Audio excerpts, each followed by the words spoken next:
नहमदुहु व नसल्ली अला रसूलिल करीम अम्मा बाद फ़अऊज़ु बिल्लाहि मिनश शैतानिर रजीम बिस्मिल्लाहिर रहमानिर रहीम रब्बि इश्रह ली सदरी व यस्सिर ली अमरी वहल्लुल उक़दतम मिन लिसानी यफ़क़हू क़ौली रब्बना आतिना मिन लदुनका रहमतम व हय्यि लना मिन अमरिना रशदा। अस्सलामु अलैकुम व रहमतुल्लाहि व बरकातुहू। आज अल्हम्दुलिल्लाह 23 का रोज़ा और 24वीं नाइट है। अल्हम्दुलिल्लाह 2 ताक रातें निकल चुकी है, 21 और 23, जो इंशाल्लाह सभी ने जग के और उससे कामयाबी हासिल की होगी। तस्बीह जो है हम वही सेम रखेंगे इस अशरे की, जैसे कि रमज़ान जब तक ख़त्म नहीं होता तब तक हम तस्बीह यही रखेंगे इंशाल्लाह। तो थर्ड अशरे की जो तस्बीह अल्लाहुम्मा अज़िरना मिनन नार, ए अल्लाह हमें जहन्नम की आग से निजात दे। और शब कद्र की जो स्पेशल तस्बीह वो अल्लाहुम्मा इन्नका अफ़ून तुहिब्बुल अफ़्वा फ़अफ़ु अन्नी, ए अल्लाह तू माफ़ करता है और तुझे माफ़ करना पसंद है, इसलिए तू हमें माफ़ कर दे। ठीक है, आज हम सूरह अत-तीन कवर करेंगे इंशाल्लाह।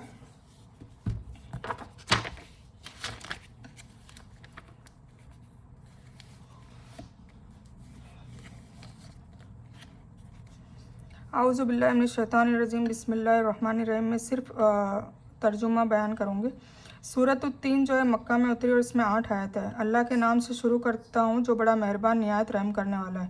कसम है इंजीर की और जैतून की और सनाई के तूर के पहाड़ की और इस शांति अमन वाले नगर की। ठीक है, यानी जहाँ अल्लाह का नाम आता है, जैसे नमाज, अजान और दूसरे बहुत सी जगहों पर आपका नाम भी आता है। पुरानी किताबों में आपकी चर्चा और सिफतों का बयान है, फरिश्तों में आपकी शुभ चर्चा है, आपके आज्ञा पालन को अल्लाह ने अपना आज्ञा पालन कहा है और अपनी इताअत के साथ आपकी इताअत का भी हुक्म दिया है इत्यादि।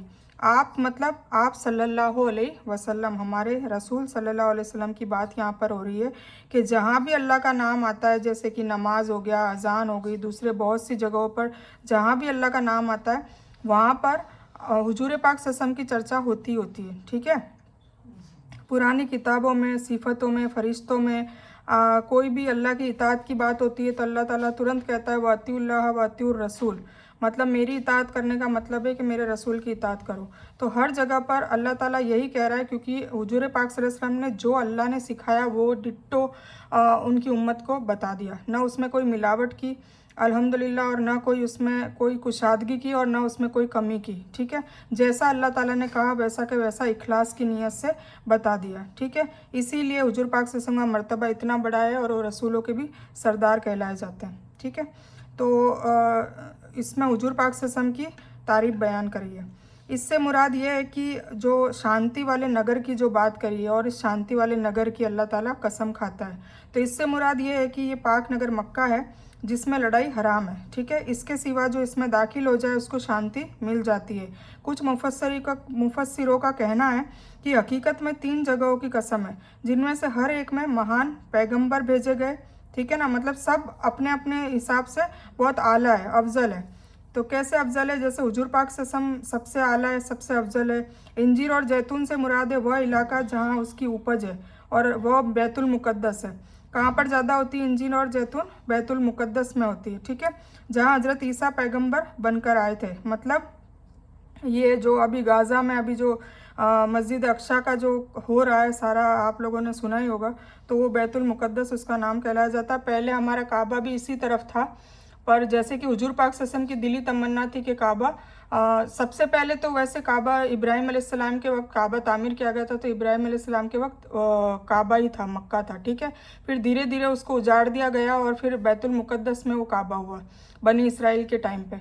और फिर जब हुजूर पाक सल्लल्लाहु अलैहि वसल्लम आखिरी नबी आखिरी रसूल सल्लल्लाहु अलैहि वसल्लम आए तो वो खुद मक्का के थे, मक्का की पैदाइशी थी, तो उनके दिल की हमेशा यही तमन्ना रहती थी कि काश ये जो काबा है, किबला रुख जो है, वो वापस मक्का हो जाए।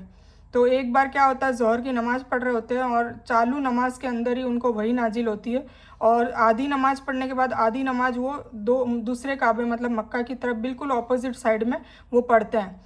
तो कुछ पहली सफ़ और दूसरी सफ़ के जो सहाबा है वो तुरंत उनके पीछे वैसे ही पढ़ते हैं और कुछ कंफ्यूज हो जाते हैं।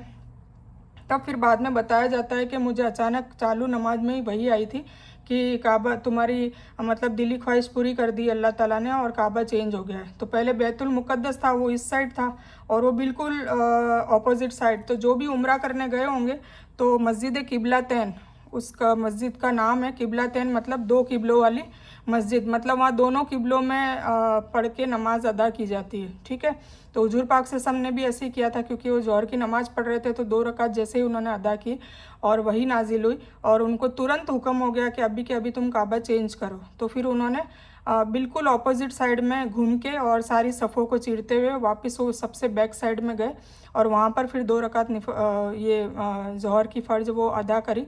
और फिर कुछ सहाबाओं ने उनकी कॉपी कर दी जो पहली दूसरी सफ़ के थे और कुछ लोग कंफ्यूज हो गए, तो फिर है ना दोनों किबले पे वो नमाज़ पूरी अदा की गई। ठीक है, तो ये किबलातैन मस्जिद जो उम्रा करने गए उनको बेशक उन्होंने उनका विज़िट किया होगा और वहाँ नमाज़ भी पढ़ी होगी। ठीक है, तो ये इब्ने कसीर में ये इसका बयान आया हुआ है। मुफस्सिरों का कहना है कि हकीकत में 3 जगहों की कसम है, जिनमें से एक है हमारे हुजूर पाक सल्लल्लाहु अलैहि वसल्लम की कसम, फिर एक इंजीर और जैतून से मुराद वह इलाका है मतलब बैतुल मुक़द्दस की कसम, और तीसरी जो है वो सीना पहाड़ सीनीन पर हज़रत मूसा को नबूवत दी गई थी।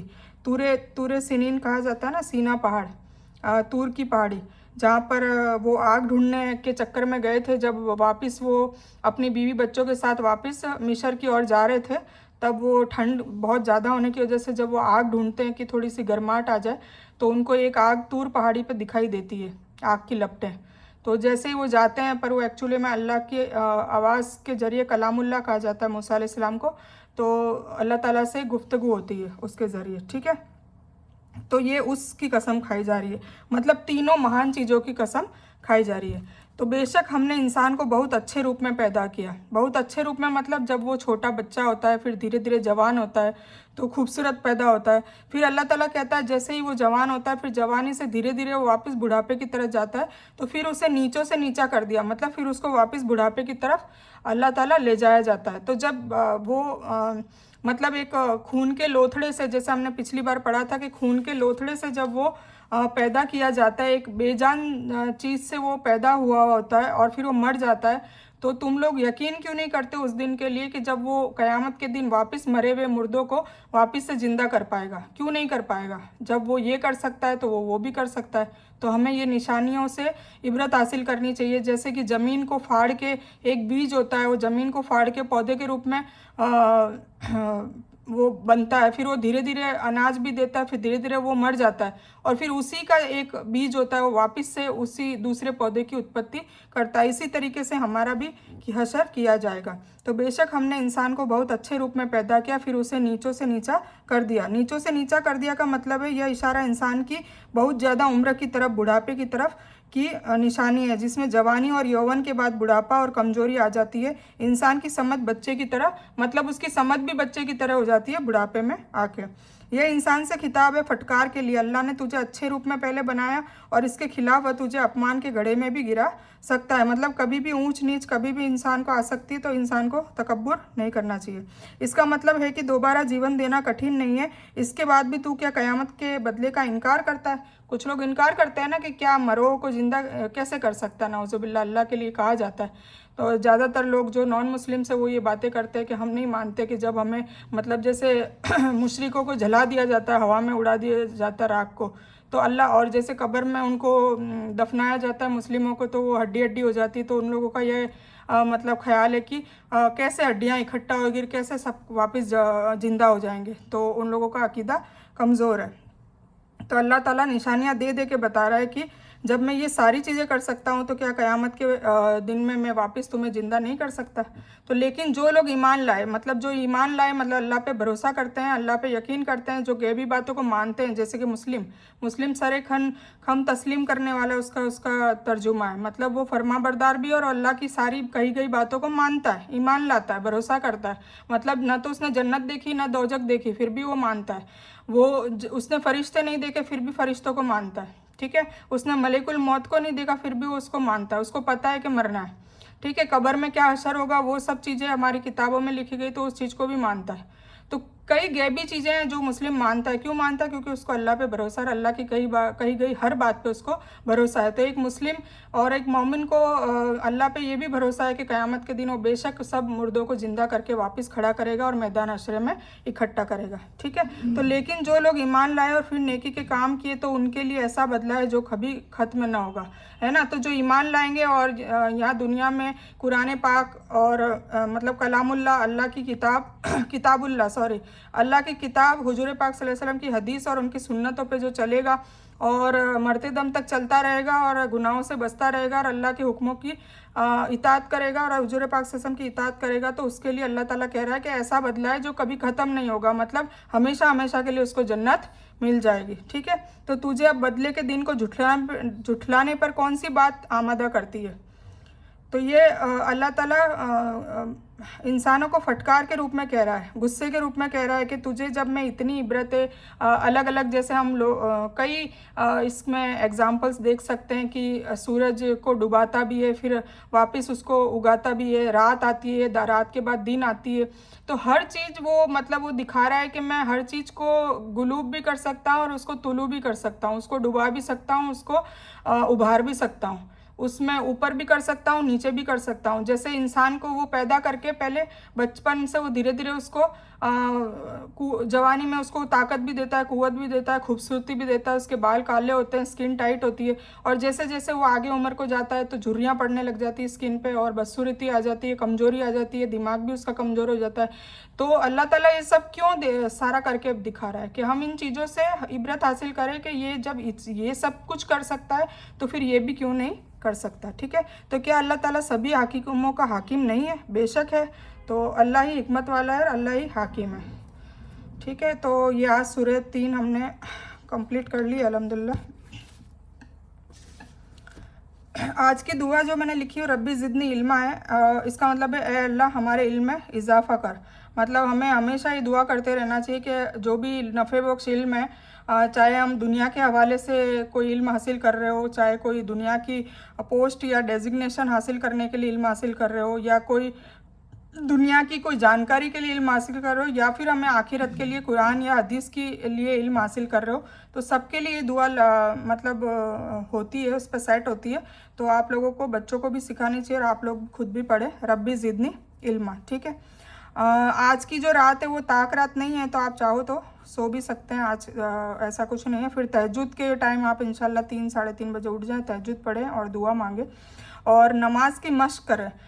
जो लोग वीडियो देख रहे होंगे ना, जो 10:30 बजे से लेके जिस तारिक अल्लामा साहब की जो वीडियो मैं भेजती हूँ, तो क्या पता कुछ लोग कर रहे होंगे, कुछ लोग नहीं कर रहे होंगे। तो जो कर रहे होंगे उनको पता चल रहा होगा कि नमाज में खुशू और खुजू कैसे लाया जाता है। ठीक है, तो अगर आप उसको इबादत के रूप में फॉलो नहीं करना चाहते, पर आप कम से कम इस वजह से वीडियो देखें कि नमाज में मश्क करना, मतलब पहले के सहाबा और आपने किस्से भी सुने होंगे और इंशाल्लाह हम फ्यूचर में वापस और सुनेंगे कि वो नमाज में मतलब उनके ऑपरेशन हो जाते थे और कोई तीर लगाता था, कोई कुछ करता था, जंग में भी तीर लगते थे, तो नमाज में उनको होश नहीं होता था। मतलब नमाज में उनको बहुत ताकत मिलती थी और वो बिल्कुल भूल जाते थे कि कोई चीज़ का घाव या कुछ चीरा या कोई कट तलवार का उनको लगा भी है। इतनी उनको हिम्मत आ जाती थी, क्योंकि उनकी जो नमाज थी वो असल में वही नमाज थी। वो एक्चुअल में समझते थे कि अल्लाह ताला हमारे साथ खड़ा है, हमारे पास खड़ा है हमारा, और ये अकीदा होता था। ठीक है, तो आप जैसे जैसे मश्क करने में कई मतलब क्राइटेरियाज होने चाहिए कि भाई पहले तो आप जो भी कुछ पढ़ रहे हैं, जो भी सना पढ़ रहे हैं, सूरह फातिहा पढ़ रहे हैं, उसके बाद कोई भी एक सूरत पढ़ रहे हैं, फिर रुकू में आप जो तस्बीह पढ़ते हैं सुभान रब्बिल अज़ीम, फिर आप क़याम में जब खड़े होते हैं समी अल्लाहु लिमन हमिदा, फिर आप सजदों में जो पढ़ते हैं सुभान रब्बिल आला, फिर आप कायदे में बैठ के तशहुद पढ़ते हैं, अत्तहियातो पढ़ते हैं, फिर दुरूद इब्राहिम पढ़ते हैं, दुआए माशूरा पढ़ते हैं, और फिर जब सलाम करते हैं। तो मतलब कहने का है कि नियत करने से लेकर सलाम तक जो भी आप अरबी में पढ़ रहे हैं वो आपको एटलीस्ट आपकी लैंग्वेज में, हिंदी में उसका तर्जुमा पता होना चाहिए। पहला तो क्राइटेरिया यही है, तभी जाके आपकी नमाज़ों में खलवत नहीं होगी, आपकी नमाज़ों में दिमाग कहीं और नहीं जाएगा। वरना होता क्या है, फिज़िकली में नमाज तो आप ठुंगे मार रहे होते हैं, सजदे कर रहे होते हैं, पर आप एक्चुअली में मेंटली वहाँ पर प्रेजेंट नहीं होते हैं। आपका दिमाग कहीं होता है, किसी का क्रिकेट में होता है, किसी का लड़ाई झगड़ों में होता है, किसी का किस में होता है, किसी का किस में होता है। खैर वो नमाज़ें रद्द करी जाती है और वो नमाज़ें काउंट भी नहीं होती है। तो प्लीज़ आप नमाज़ों की मश्क करने की कोशिश करें। तर्जुमा सीखने के बाद फिर आपको एक कंसंट्रेशन, एक मेडिटेशन टाइप आपके दिमाग को एक कॉन्शियस से सबकॉन्शियस माइंड में डालना होता है परमानेंट की आप आपको ये पता हो कि अल्लाह ताला आपको देख रहा है नमाज़ पढ़ते वक्त। ठीक है, तो जब हमें जैसे कि मैं नॉर्मली एक एग्जांपल बताती हूँ। मुनाफिक लोग होते हैं या नहीं भी होते जिनका दिमाग में नहीं होता, पर जैसे कोई कुछ लोग हैं ना, नमाज़ पढ़ते तो अगर कोई गैदरिंग या महफिल या कोई शादीशुदी या कहीं जैसे कई लोग उनको देख रहे हैं नमाज़ पढ़ते हुए, तो वो अच्छे से नमाज़ पढ़ते हैं, अरकान अच्छे से करते हैं, सजदे धीरे धीरे करते हैं, रुकू धीरे धीरे करते हैं। और यही नमाज अगर वो पर्दे में पढ़ रहे हैं या अपने घरों में पढ़ रहे हैं तो फिर वो फटाफट वाली होती है। ऐसा नहीं होना चाहिए। जो नमाज आप पढ़ रहे हैं पहले और बाद में या किसी के सामने या छिपे में, वो सेम होनी चाहिए। पहली बात तो ये, ठीक है। दूसरा ये कि आपको महफिल का डर है तो आप अपनी नमाजों को अच्छा कर रहे हैं। आपको डर एक्चुअली अल्लाह का होना चाहिए कि अल्लाह आपको देख रहा है। अल्लाह की इबादत में हुस्न होना चाहिए, उसमें खुशू और खुजू होना चाहिए। तो वो इबादत जब अल्लाह देख रहा है तो मैं उसको कैसे अदा करूँ, ठीक है। और कई रिवायतों में आता है हुजूर पाक सल्लल्लाहु अलैहि वसल्लम ने कई बार ये बोल बोल कर समझाया। एक साहबी नमाज़ पढ़ रहे थे, मेरे को वाक़या याद आ गया तो मैं बता देती हूँ। तो वो बहुत धड़ाधड़ सजदे और रुकू कर रहे थे, मतलब वो बिल्कुल रुक ही नहीं रहे थे। रुकू किया, सजदा किया, फिर उठे, फिर सजदा किया और फिर फटाफट तशहुद और ये पढ़ ली, ठीक है। तो हुजूर पाक सल्लल्लाहु अलैहि वसल्लम ने कहा कि तुम्हारी नमाज अदा नहीं हुई, वापस जाके पढ़ो। तो फिर वो वापस पढ़ते हैं, वापस सेम चीज़ करते हैं, फिर वो वापस आते हैं तो उनको कहते हैं तुम्हारी नमाज अदा नहीं हुई। फिर वो पढ़ते हैं, ऐसे 3 बार होता है। तो वो सहाबी फिर लास्ट में कहते हैं कि हुजूर पाक सल्लल्लाहु अलैहि वसल्लम मुझे बता दीजिए ना कि मैं क्या गलत कर रहा हूँ, मेरी नमाज क्यों अदा नहीं हो रही है। तो हुजूर पाक सल्लल्लाहु अलैहि वसल्लम कहते हैं कि तुम्हारे सजदे और रुकू प्रॉपर नहीं हो रहे हैं, मतलब तुम आराम आराम से सजदे और रुकू करो, क्योंकि सजदों में ही तो अल्लाह ताला सबसे नज़दीक हमारे होता है। और फिर हम ऐसी नमाज़ें पढ़कर भी न नमाज पढ़ने जैसा काम करते हैं तो फिर हमारे जो घरों के जो मुसीबतें परेशानियां हैं, जो हमारे मसले मसाइल हैं, वो अल्लाह ताला ने कहा है ना कि नमाज और सब्र से अपनी परेशानियों का हल ढूंढो। तो वो नमाजें जब हम ऐसी पढ़ते हैं फिर हमारे दिमाग में आता है कि हम तो नमाजी भी हैं, हम तो सब कुछ करते हैं और फिर भी हमारी परेशानियां दूर नहीं हो रही, हमारी दुआएं कबूल नहीं हो रही। क्योंकि जब एक्चुअली में हम नमाज जो पढ़नी चाहिए, जैसी पढ़नी चाहिए वैसी नहीं पढ़ेंगे तो फिर नमाज के बाद जो मिलता है इनाम वो हमें नहीं मिलेगा, ठीक है। तो नमाज की मश्क करें, मतलब नमाज को प्रॉपर करें। उसको कई चीज़ों की नमाज में है कि उसके अरकान जो होते हैं वो प्रॉपर होने चाहिए। फिज़िकली हमारा बैठना, उठना, रुकू करना, सजदे करना वो प्रॉपर होना चाहिए। प्लस हम जो पढ़ रहे हैं वो हमें समझ में आना चाहिए। हमें हिंदी में समझ में आएगा तो फिर हमें मज़ा आएगा, हमें पता चलेगा कि हम अल्लाह से क्या कह रहे हैं, क्या वादे कर रहे हैं, है ना। तो वो सारी चीज़ें हैं। तो कहने का मतलब है कि आपको मेंटली फिज़िकली आपको दोनों तरीके से नमाज में आप प्रेजेंट होने चाहिए, तभी आपकी नमाज में खुशू और खुशू आएगा। कुरान समझ कर पढ़ें, ये तो मैं डे फर्स्ट से आपको कह रही हूँ कि हमेशा कुरान को समझ कर पढ़ें। अगर आपके पास अभी हिंदी में कुरान शरीफ नहीं है, रमज़ान है, आप नहीं जा पा रहे हैं, आपको टाइम नहीं है, तो एटलीस्ट आप मोबाइल में किसी का भी, कई आलिम आए और आलिम इसकी तफसीर और तर्जुमा बयान करते हैं तो आप उनका वीडियो देखें। और अगर आपके पास कुरान ट्रांसलेशन के साथ रखा हुआ है तो आप उसको पढ़ें। आप जिस भी, मतलब आप जो चाहते हैं, मतलब ये काफ़ी, मैं क्योंकि अल्हम्दुलिल्लाह मैं एक काम करती हूँ, मैं कुरान को कई जगह तकसीम करती हूँ। अल्हम्दुलिल्लाह मेरा ये मतलब शौक़ है कि मैं गिफ्ट में तर्जुमे वाला कुरान देती हूँ। तो वहाँ पर मेरी सबसे ज़्यादा मतलब मेरी रुकावट जो बनती है ना, वो फ़िरके बनते हैं। तो मैं आपको बता दूं कि ये आपके साथ भी होगा, तो मैं इसीलिए बता रही हूँ ताकि आपको परेशानी ना हो। तो उसमें क्या होता है कि जो बरेलवी फ़िरका होता है वो किसी और की कुरान नहीं लेना चाहता। वो कहता है कि नहीं, हम तो कंजुल ईमान से ही पढ़ेंगे, हमारे फ़िरके से पढ़ेंगे, ठीक है। और दूसरे फ़िरकों को नाउज़ुबिल्लाह कहते हैं कि तर्जुमा सही नहीं है। जबकि कोई भी बंदे को जिसने भी ये सवाल किया, मैंने उनको पूछा है कि क्या तुमने तीनों फ़िरकों, चारों फ़िरकों, जिस पे भी तुम इल्ज़ाम लगा रहे हो, तुमने कभी कुरान ख़रीद के उसको कंपेयर करा है अपने फ़िरके वाले कुरान से कि वो सही तर्जुमा है या गलत है या डिट्टो वैसा के वैसा है? पर वो मना कर देते हैं। क्यों? क्योंकि सुनी सुनाई बातों पे अमल करने वाले सुन्नी है हम लोग। तो एक्चुअल में जो ओरिजिनल सुन्नी थे पहले वाले, वो पढ़कर सुन्नतों को अदा करते थे, देखकर सुन्नतों को अदा करते थे। और अभी के जो सुन्नी है वो क्या सुन कर सुन्नी बन गए। तो उनको खुद को पता नहीं है कि क्या सही है क्या गलत है, इसीलिए कुरान का हवाला बार बार दिया जाता है कि कुरान को समझ के पढ़ें, तब जाके तुम्हें समझ में आएगा क्या सही है क्या गलत है। तो तर्जुमा मैंने, आप यकीन करें मेरे पास सारे फ़िरक़ों के तर्जुमे हैं और मैंने खुद चेक किया, कोई भी तर्जुमे में कोई चेंज नहीं है, ठीक है। हाँ, तफसीर में सबके चेंज है क्योंकि सब अपने अपने अकीदे के हिसाब से उसमें कहानियाँ डाल देते हैं, तो तफसीर में सबके चेंज है। बाकी खैर मैं इस डिटेल में नहीं जाऊँगी और मैं कभी किसी के ख़िलाफ़ कभी बोलती भी नहीं हूँ।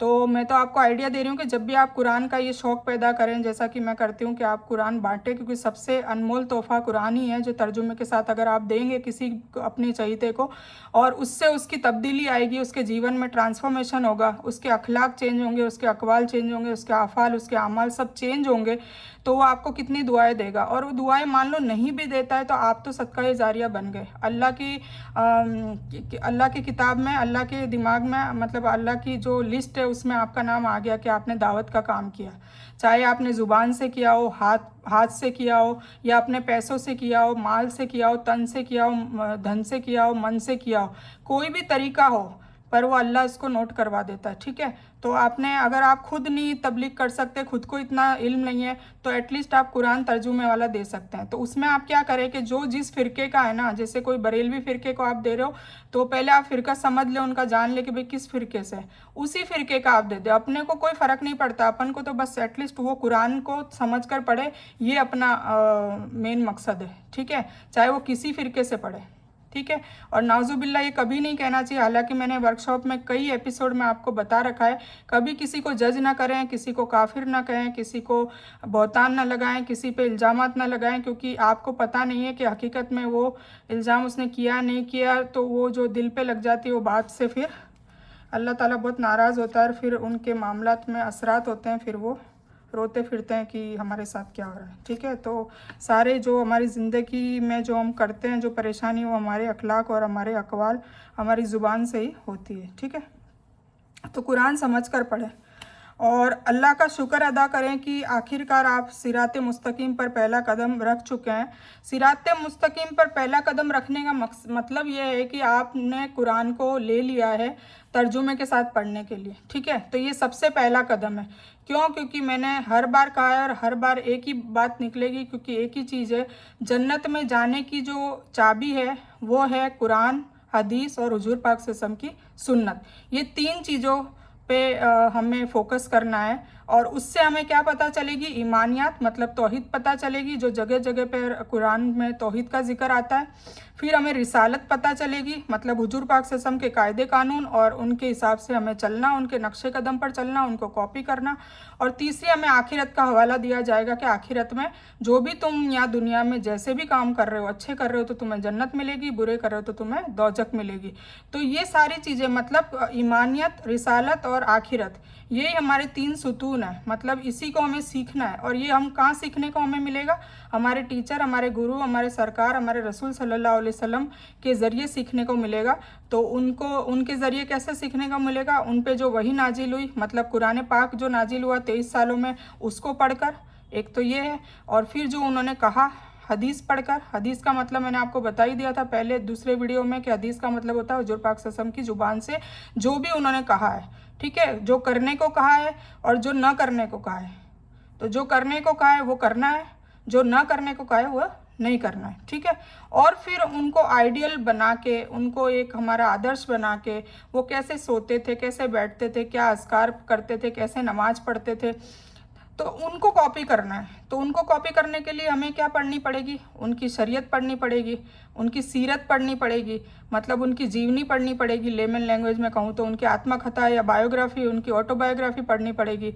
वो कब पैदा हुए थे और 40 साल तक उनका जीवन कैसा रहा, उनकी कितनी शादियाँ हुई और हर शादी में उन्होंने क्या मामलात करे। और 40 साल के बाद जब नबूवत हुई तो 23 सालों में उनके ऊपर कुरान नाजिल हुआ, तो 13 साल वो कहाँ रहे, 10 साल कहाँ रहे, उनकी पूरी जीवन कैसे निकला, उनकी वफ़ात हुई तब क्या हुआ। तो ये सारे मामलात हमें पढ़ने पड़ेंगे, तब जाके हमें समझ में आएगा कि हमें कैसे जीना है, ठीक है, क्योंकि वही हमारे रोल मॉडल है। कुरान में बार बार आता है वतीउल्लाह वतीउर रसूल, तो हमें हुजूर पाक सल्लल्लाहु अलैहि वसल्लम की इताअत करनी है। जैसे कि अल्लाह कहता है कि तुम अगर मेरे नबी मेरे रसूल की इताअत करोगे तो मेरी इताअत तुमने अपने आप कर ली। ठीक है, तो इसीलिए मैं कह रही हूँ कि आज से आप अल्लाह का शुक्र अदा करें कि आखिरकार आप सिरात मुस्तकीम पर पहला कदम रख चुके हैं। मरते दम तक अब उस पर साबित कदम रखना और सच्ची पक्की हिदायत और हिकमत और तौफीक दे उसकी दुआएं करना। और बस यही है कि हमेशा सीखते रहें और अमल करते रहें और फिर हक़ की बात लोगों तक भी पहुंचाते रहे, क्योंकि हुजूर पाक सल्लल्लाहु अलैहि वसल्लम ने सहाबाओं को ये सिखाया था कि अगर तुम्हें एक आयत भी समझ में आ गई और एक आयत पे तुमने अमल भी कर लिया तो तुम लोगों तक उसको पहुंचाओ। ठीक है ना। इसी तरह इस्लाम मक्का से लेकर मदीना से लेकर इंडिया तक आया, पाकिस्तान तक आया, और हमें भी और आगे हमारा भी फ़र्ज़ है कि हमें भी ये सारा चीज़ आगे से आगे कुरान को फैलाना है, हुजूर पाक सल्लल्लाहु अलैहि वसल्लम की सीरत को फैलाना है, इस्लाम को फैलाना है और अल्लाह की तारीफ़ फैलानी है, अल्लाह की वहदानियत फैलानी है। और हमें शिर्क को होने से रोकना है, बिदात को होने से रोकना है, बुरे कामों को होने से रोकना है और अच्छे कामों के लिए दावत देनी है और उनको बताना है। ठीक है, तो आज का इतना ही, क्योंकि आज जगने की रात वैसे तो नहीं है, तो आप ये वीडियो देखें। और इसके अलावा मैंने 3-4 वीडियो आपको पहले भी भेज रखे हैं, तो आप वो भी देखें और बस इस्तग़फ़ार करें, है ना, क्योंकि ये अशरा आखिरी अशरे में यही है कि आप कसरत से इस्तग़फ़ार करें। और इस्तग़फ़ार की ये जो तस्बीह अल्लाहुम्मा इन्नका अफ़ून तुहिब्बुल अफ़्वा फ़अफ़ू अन्ना, बस ये आप कसरत से पढ़ते रहें, तस्बीह ले लें और ये पढ़ते रहें।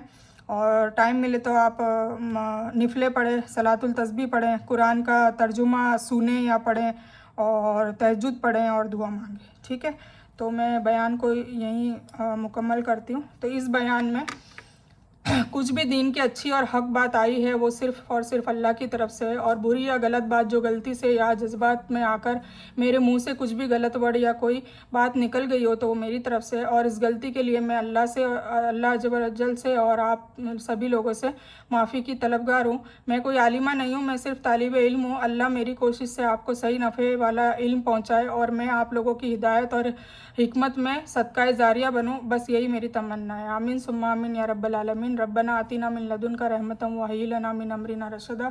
अल्लाहुम्मा सल्लि अला मुहम्मद व अला आलि मुहम्मद कमा सल्लैता अला इब्राहीम व अला आलि इब्राहीम इन्नका हमीदुम मजीद। व आखिरु दावाना अनिल हम्दुलिल्लाहि रब्बिल आलमीन।